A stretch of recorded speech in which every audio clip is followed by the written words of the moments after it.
बिस्मिल्लाहिर्रहमानिर्रहीम अस्सलाम वालेकुम स्टूडेंट्स। आज से हम लेज़र जो light amplification by stimulated emission of radiation का एक्रोनिम है उसका कोर्स स्टार्ट करेंगे। और इसमें सबसे पहले हम इंट्रोडक्टरी कंसेप्ट यानी उसके बेसिक आइडिया के बारे में और उसकी जो हिस्टोरिकल डेवलपमेंट है उसके बारे में डिस्कस करेंगे। जिस कोर्स आउटलाइन को हम फॉलो करेंगे उसमें ये मेजर जो है वो हम चैप्टर्स डिस्कस करेंगे, जिसमें introductory concept, spectroscopy of molecules and semiconductors, optical resonator configurations, pumping processes, continuous wave and pulse laser की कैटेगरीज को डिस्कस करेंगे, लेज़र सिस्टम्स को देखेंगे और लास्ट पे हम लेज़र एप्लीकेशंस को डिटेल से स्टडी करेंगे। तो इंट्रोडक्टरी कंसेप्ट ये है कि इसमें हमने देखना है कि सबसे पहले लेज़र क्या चीज़ है। तो लेज़र का एक्रोनिम आपको पता चल गया कि ये light amplification by stimulated emission of radiation है। तो ये एक ऑप्टिकल डिवाइस है जो लाइट को एम्प्लीफाई करता है। एम्प्लीफायर आपने पढ़ा हुआ है इलेक्ट्रॉनिक्स में कि एम्प्लीफायर का काम होता है कि एक लो एम्पलीट्यूड वाले सिग्नल को एक हाई एम्पलीट्यूड वाले सिग्नल में कन्वर्ट करना। तो ये लाइट को एम्प्लीफाई करता है यानी लाइट की इंटेंसिटी को बढ़ाता है। तो क्या क्या काम ये करता है? मोनोक्रोमैटिक वेव जनरेट करता है। Monochromatic means consisting of a single wavelength यानी जिसकी एक सिंगल वेवलेंथ हो। हाईली डायरेक्शनल, इसका मतलब है जो बीम है उसका डायामीटर जो है वो क्या होता है, बहुत ही कम होता है। नहायत ही बारीक पेंसिल यानी शेप जो बीम होती है वो इसमें से निकलती है। हाई इंटेंसिटी, ऑब्वियसली जब एम्प्लीफिकेशन होगी तो एम्पलीट्यूड बढ़ेगा और एम्पलीट्यूड बढ़ने से इंटेंसिटी जो है वो इंक्रीज़ होगी। एंड कोहेरेंट, कोहेरेंस भी दो तरह की होती है, एक पोजीशन के लिहाज से कोहेरेंस होती है और एक जो है वो टाइम के लिहाज से कोहेरेंस होती है। Beam of light having versatile applications. अब लेज़र का साइज़, लेज़र का जो साइज़ होता है वो चंद माइक्रोमीटर से लेके एक बड़ी बिल्डिंग के साइज़ जितना हो सकता है। तो इसका मतलब है वेरी स्मॉल साइज़ से लेके वेरी लार्ज साइज़ तक जो है वो उसमें लेज़र्स अवेलेबल हैं। तो साइज़ का ताल्लुक एक्चुअली में पावर के साथ होता है। तो लाजमी सी बात है जिसका साइज़ कम होगा वो पावर भी कम जनरेट करेगी। तो लेज़र की जो पावर है वो 1 नैनो वाट यानी 10⁻⁻⁹ वाट से 10⁻20 वाट तक जो है वो रेंज करती है। वेवलेंथ ऑफ लेज़र, अब लेज़र जो है वो जो लॉन्गर वेवलेंथ है यानी 10⁻11 हर्ट्ज़, ठीक है, ये फ्रिक्वेंसी बता दी है, शॉर्ट फ्रिक्वेंसी और लॉन्गर वेवलेंथ। तो ये माइक्रोवेव रीजन में ऑपरेट करती हैं। टू 10⁻17 यानी बहुत ज़्यादा हाई फ्रिक्वेंसी जो कि सॉफ्ट एक्सरेज में जो है फॉल करती हैं। पल्स्ड एनर्जी, अब लेज़र की दो टाइप्स हैं। यहाँ पर हमने देखा कंटिन्यूस वेव यानी मुसलसल जैसे लाइट निकलती है, जैसे बल्ब ग्लो करता है तो उसमें से मुसलसल लाइट निकलती रहती है। And pulsed laser, pulse laser ये होता है कि वो शॉर्ट ड्यूरेशन के लिए बस लाइट का एक फ्लैश, जैसे लाइक आपने देखा कैमरा का जो फ्लैश होता है वो एक पल्स होती है कि एक जस्ट एक इंस्टेंट के लिए जब आपको लाइट की ज़रूरत है उस वक्त जो है बहुत ही ब्राइट लाइट जो है वो जनरेट करना। तो pulse energy of laser may be up to 10⁻⁴ joule, यानी इसका मतलब है बेशक वो बहुत ही शॉर्ट ड्यूरेशन के लिए होगी लेकिन उसमें एनर्जी कंटेंट्स कितने हो सकते हैं, 10⁻⁴ यानी 10,000 जूल, जो कि बहुत लार्ज अमाउंट है। और लास्ट है पल्स विड्थ, कितनी देर के लिए जो है वो पल्स जनरेट होगी यानी वो जो फ्लैश लाइट है वो कितने इंस्टेंट के लिए ऑन हो सकती है। तो it may be as short as 10⁻⁻15 second. तो ये उसकी ड्यूरेशन देख लें 1 फेम्टो सेकेंड यानी बहुत ही कम जो है वो ड्यूरेशन हो सकती है। नेक्स्ट है लेज़र को कहाँ कहाँ पर इस्तेमाल किया जाता है। तो यहाँ पर हम जस्ट मेजर एप्लीकेशंस के नेम ही स्टडी करेंगे, बाकी बिल्कुल लास्ट में हम देखेंगे कि किस टेक्निक में कैसे इस्तेमाल किया जाता है। मॉडर्न कम्युनिकेशन सिस्टम जिनमें फाइबर ऑप्टिक केबल होती है, आप जानते हैं उसमें हम इस्तेमाल करते हैं इलेक्ट्रोमैग्नेटिक वेव्स जो कि विजिबल और इंफ्रारेड रीजन में ऑपरेट करती हैं। तो उसमें लेज़र डायोड लगा होगा और उस लेज़र डायोड से इंफ्रारेड या विजिबल लाइट को यूज़ करके आप फाइबर ऑप्टिक केबल्स जो कि ग्लास की या प्लास्टिक की केबल्स होती हैं उनके थ्रू जो है वो इन्फॉर्मेशन को एक जगह से दूसरी जगह ट्रांसमिट करते हैं। इसका मतलब है हाई स्पीड कम्युनिकेशन सिस्टम्स में लेज़र को इस्तेमाल किया जाता है। Laser diodes are used as phonographic needle. अब फोनोग्राफिक नीडल क्या होती है, सीडी के ऊपर जो डाटा होता है वो मैग्नेटिक फॉर्म में स्टोर होता है, उसको आपने उसके ऊपर लेज़र लाइट जो है वो नहायत ही बारीक बीम जो लेज़र की है उसके ऊपर डालते हैं और उधर से इंफॉर्मेशन रिफ्लेक्ट होती है। तो इसका मतलब है आपने पुराने ज़माने के फ़ोनोग्राफ्स देखे हुए हैं, वो क्या होती है, फ़ोनोग्राफ जो है वो क्या होते थे कि एक डिस्क घूम रही है और उसके ऊपर एक नीडल थी जो है वो टच होती थी, तो उससे म्यूज़िक जो है वो सुनाई देता था जो उसके अंदर मौजूद होता था। तो ये समझे उसी तरह की फ़ोनोग्राफिक नीडल है, लेकिन ये आम उस तरह के रिकॉर्ड के लिए नहीं है, ये एक सीडी के लिए है, कम्पैक्ट डिस्क के लिए है जो कंप्यूटर्स में इस्तेमाल की जाती हैं। Laser are use for treatment of high strength material such as piston of automobile. आपने पिस्टन को मोल्ड करना है किसी यानी इस तरह के हाई स्ट्रेंथ मटेरियल को मोल्ड करना है, तो लेज़र के थ्रू उनको आप नरम कर सकते हैं, उनका टेम्परेचर बढ़ा के, और उनको अपनी मर्ज़ी की शेप में मोल्ड कर सकते हैं। Specially design lasers are use for treatment of detached retina of eye, यानी आई के ऑपरेशन में इस्तेमाल किया जाता है। Lasers are used as surgical tool in many medical processes, तो किडनी स्टोन को ब्रेक करने के लिए भी लेज़र को इस्तेमाल किया जाता है, तो सर्जिकल टूल के तौर पे इसको इस्तेमाल किया जाएगा। Lasers are used for target designators for military weapon. आप जानते हैं मिलिट्री वेपन्स जो हैं उनके ऊपर जो है वो एक्यूरेसी को बेहतर करने के लिए लेज़र लाइट होती है, क्योंकि लेज़र लाइट हाईली डायरेक्शनल है, तो टारगेट को जो है वो क्या करती है, सपोर्ट करने के लिए आप यूज़ कर सकते हैं वहाँ पर। Laser are use in checkout scanners. आप देखते हैं मार्केट्स में जो चेकआउट स्कैनर्स होते हैं, किसी भी चीज़ के बार कोड के ऊपर जो है ना, तो आप उसके ऊपर उसको लेज़र जो है वो डालते हैं, तो उससे जो है उसकी कीमत, प्राइस वगैरह और तमाम इन्फॉर्मेशन जो है वो कंप्यूटर में आ जाती है।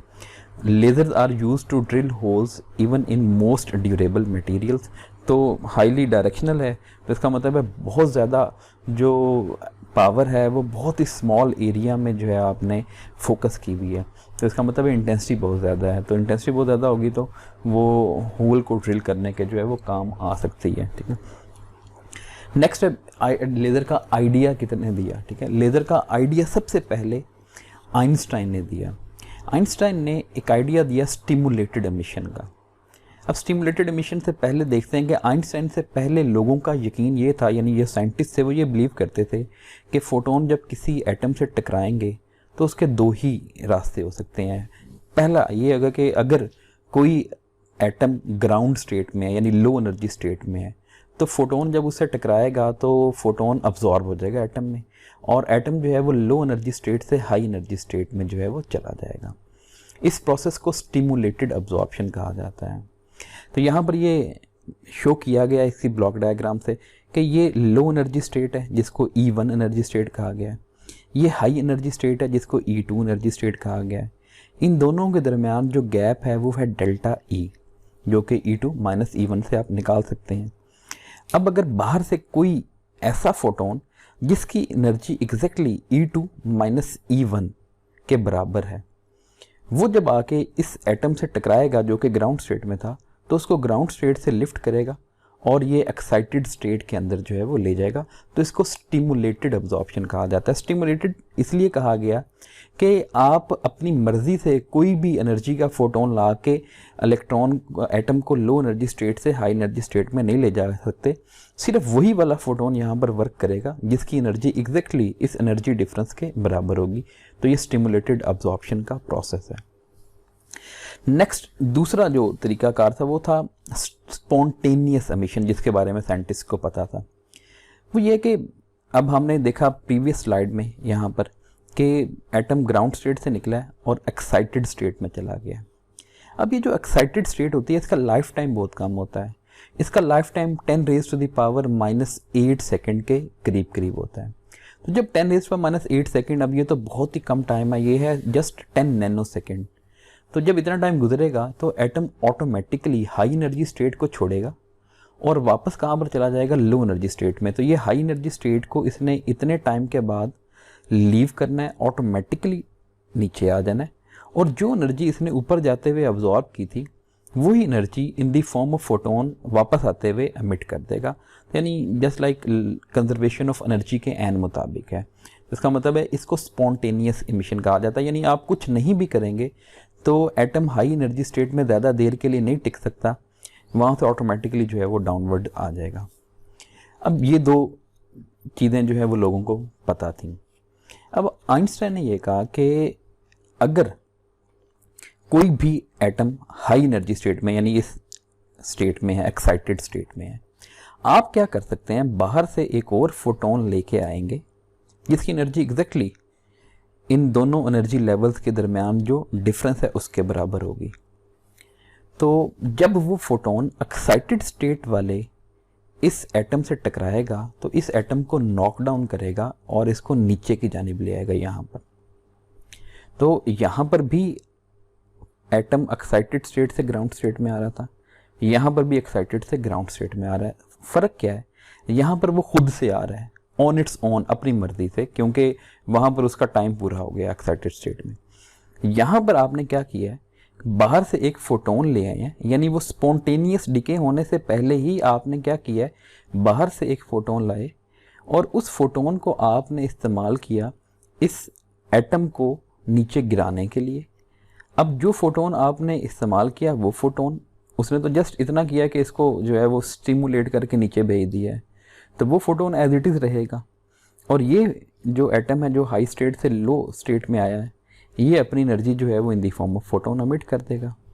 अब जिस फोटोन की वजह से ये एटम नीचे की तरफ फॉल किया है, तो इस एटम ने जब एमिट करनी है एनर्जी, तो वो एग्जैक्टली उतनी ही एनर्जी एमिट करेगा जितनी एनर्जी इस इंसिडेंट फोटोन की थी।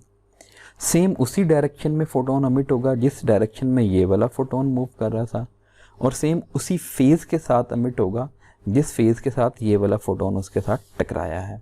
इसका मतलब है यानी जो इंसिडेंट फोटोन है और ये जो एमिटेड फोटोन है, ये दोनों फोटोन अब इन फेज़ हैं, मोनोक्रोमेटिक हैं, यूनिडायरेक्शनल हैं। इसका मतलब है ये कंस्ट्रक्टिव इंटरफेरेंस करेंगे और जो एम्पलीट्यूड है वो डबल हो जाएगा, इंटेंसिटी 4 गुना बढ़ जाएगी, क्योंकि इंटेंसिटी एम्पलीट्यूड के स्केयर के डायरेक्टली प्रोपोर्शनल होती है।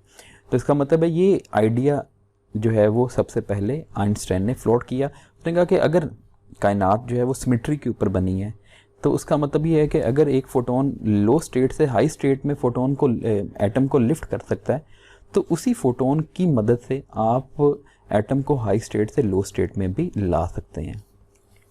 अब ये स्टिमुलेटेड एमिशन का आइडिया 1917 में आइंस्टाइन ने दिया। इससे पहले लोगों को इसके बारे में क्यों नहीं पता था? उसकी रीज़न ये है कि जब एटम या मॉलिक्यूल किसी भी मटेरियल के आप किसी जगह पे प्लेस करते हैं, तो वो एक इक्विलिब्रियम स्टेट अचीव कर लेते हैं। वो इक्विलिब्रियम स्टेट को आप बोल्ट्जमैन थर्मल डिस्ट्रीब्यूशन से जो है वो रिप्रेजेंट करते हैं, और उसमें होता ये है कि सबसे ज़्यादा जो एटम्स होते हैं वो सबसे लोएस्ट एनर्जी स्टेट्स में होते हैं, और जैसे जैसे एनर्जी बढ़ती है उन एनर्जी स्टेट में यानी हाई एनर्जी स्टेट में जो एटम्स की तादाद होती है वो बहुत कम होती रहती है। तो अब अगर आप चाहते हैं स्टिमुलेटेड एमिशन हो, ये स्टिमुलेटेड एमिशन हो, स्टिमुलेटेड एमिशन के लिए तो ज़रूरी है कि ज़्यादा एटम हाई एनर्जी स्टेट में हो और थोड़े एटम लो एनर्जी स्टेट में हो, क्योंकि अगर ज़्यादा एटम लो एनर्जी स्टेट में हुए तो बाहर से आने वाले फोटोन को अब्जॉर्ब करने में कामयाब हो जाएंगे, और जो प्रोसेस होगा उसको आप स्टिमुलेटेड एब्जॉर्प्शन कहेंगे, ये वाला प्रोसेस। लेकिन अगर ज़्यादा एटम्स हाई एनर्जी स्टेट में हुए तो उस वक्त ज़्यादा चांसेस ये हैं कि बाहर से आने वाला फोटोन उन हाई एनर्जी स्टेट वाले एटम्स के साथ इंटरेक्ट करेगा और उनको फॉल डाउन करवा के एक एक्स्ट्रा फोटोन एमिट करवाएगा।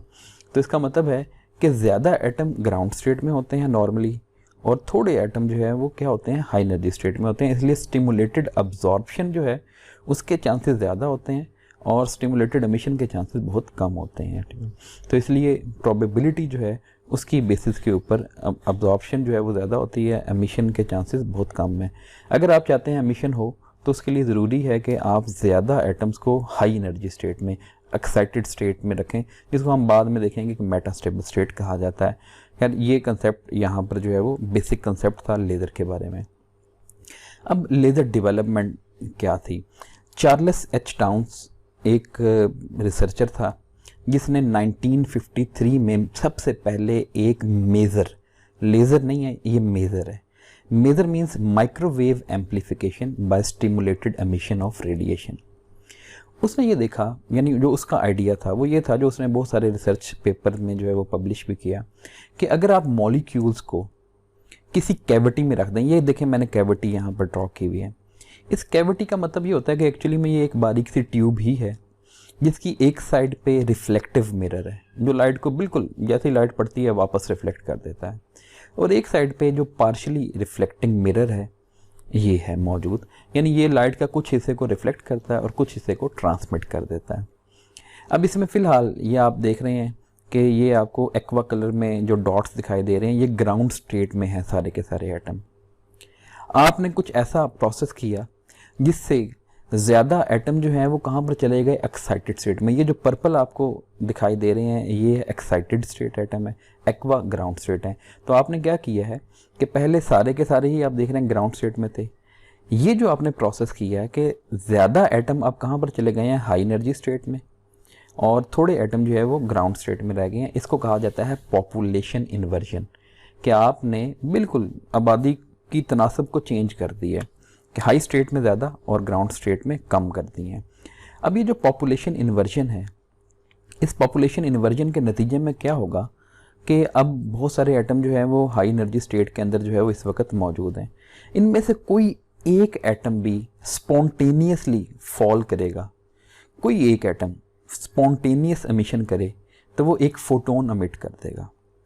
अब बस हमें इस बारिश के पहले कतरे की ही ज़रूरत थी, ये जो फोटोन अमिट हुआ ना स्पॉन्टेनियस एमिशन से, सिर्फ इसकी ही ज़रूरत थी।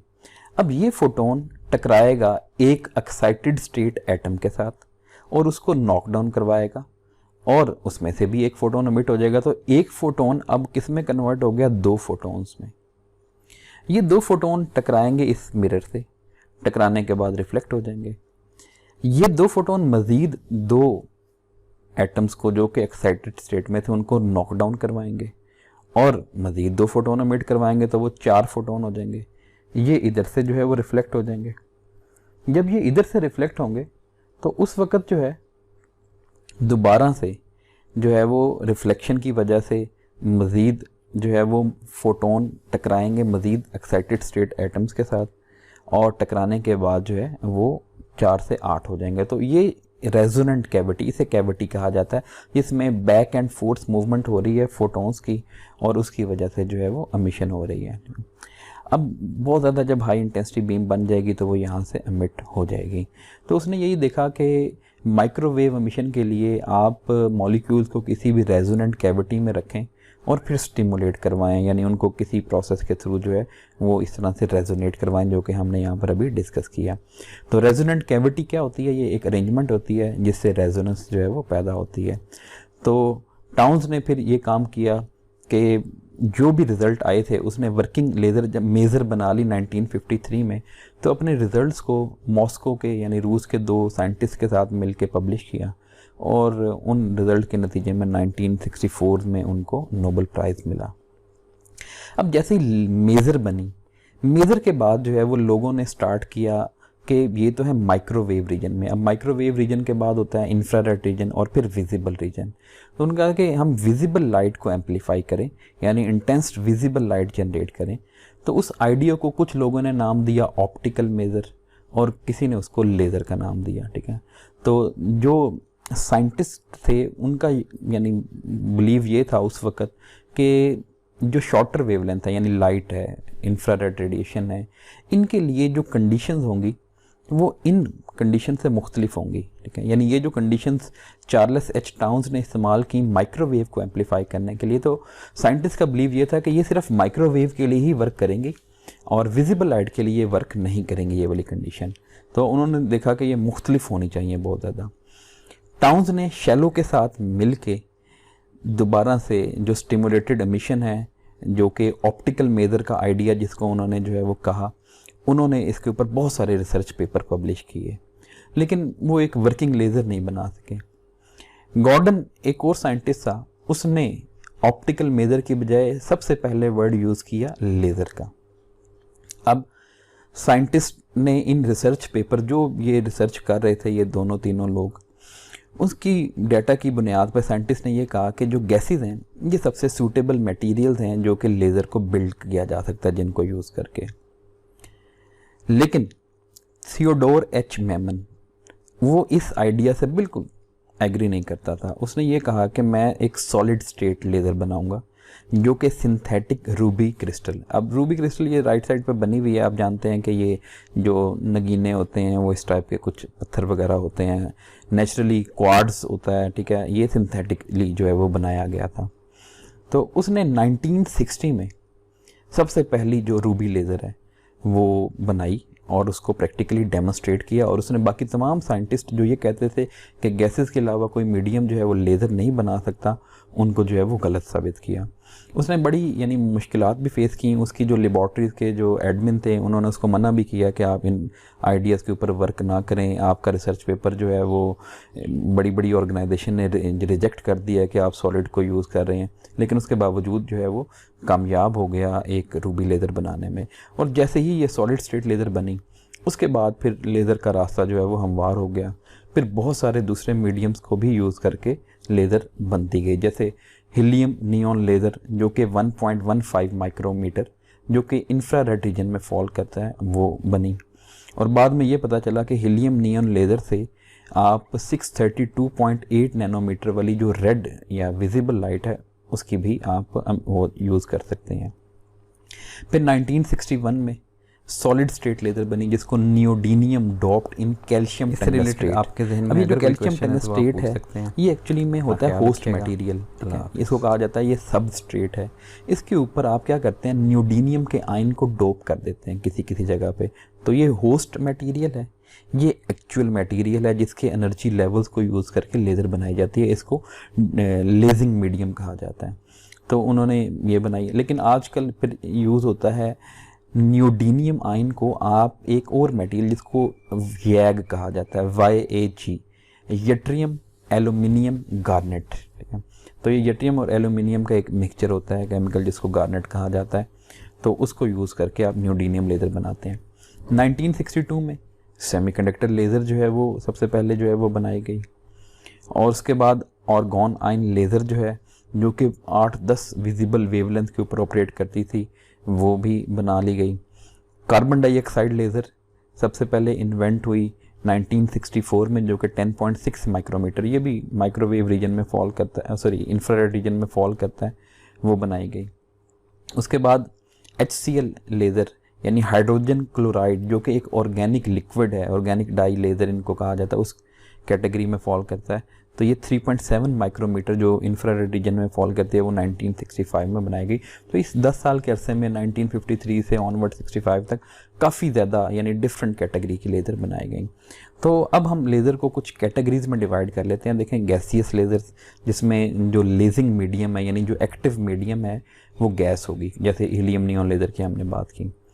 लिक्विड लेज़र जो कि डाई लेज़र है, जैसे हाइड्रोजन क्लोराइड की हमने बात की, और भी बहुत सारी इसके टाइप्स हैं। सॉलिड स्टेट लेज़र जिसमें किसी सॉलिड मटेरियल को यूज़ किया जाएगा, जैसे नियोडीनियम आयन लेज़र है। Metal vapour laser, argon ion laser है, या इस तरह की बाकी जो है वो मेटल के वेपर्स को यूज़ करके लेज़र बनाई जाती है। सेमीकंडक्टर लेज़र, सेमीकंडक्टर मटेरियल के एनर्जी लेवल को यूज़ किया जाता है, जो लेज़र LEDs होती हैं वो इसमें ये यूज़ होता है। एक्सकीमर लेज़र, एक्सकीमर जो है वो दो तरह के यानी वर्ड्स हैं, एक को कहा जाता है एक्साइटेड और मर मीन्स डाइमर, तो ये दो एक्साइटेड डाइमर लेज़र इसको कहा जाता है। उसके अलावा भी बहुत सारी लेज़र हैं, जैसे free electron laser, Raman laser, Raman scattering होती है उसको यूज़ किया जाता है इस लेज़र में। Gas dynamic laser, nuclear pump laser, samarium laser, ये सारी की सारी वर्किंग लेज़र हैं, यानी जो डिफरेंट आइडियाज़ इनके पीछे होते हैं। ग्रेविटी लेज़र ये बस हाइपोथेटिकल है, जैसे यानी दो स्टार्स कब आपस में मर्ज होते हैं तो वो ग्रेविटेशनल वेव्स जो कि 2015 में अभी रिसेंटली डिस्कवर हुई, तो उनको एम्पलीफाई करने का जो प्रोसीजर है उसको ग्रेविटी लेज़र कहा जाएगा, लेकिन अभी तक प्रैक्टिकली जो है वो नहीं बन सका, जस्ट एक आइडिया है। सिमिलरली गैमा रे लेज़र, अब गैमा रे आप जानते हैं कि न्यूक्लियर जो है वो ट्रांजिशंस में एमिट होता है, जो इलेक्ट्रॉनिक ट्रांजिशन है उनमें जो है गैमा रेज एमिट नहीं होता, तो ये भी एक हाइपोथेटिकल आइडिया है जिसको हो सकता है फ्यूचर में जो है वो हम यूज़ कर सकें। तो ये हमारा इंट्रोडक्टरी जो है वो लेक्चर था। इससे रिलेटेड आपके जहन में अगर कोई क्वेश्चन है तो आप पूछ सकते हैं। अपना ख्याल रखिएगा। अल्लाह हाफिज़।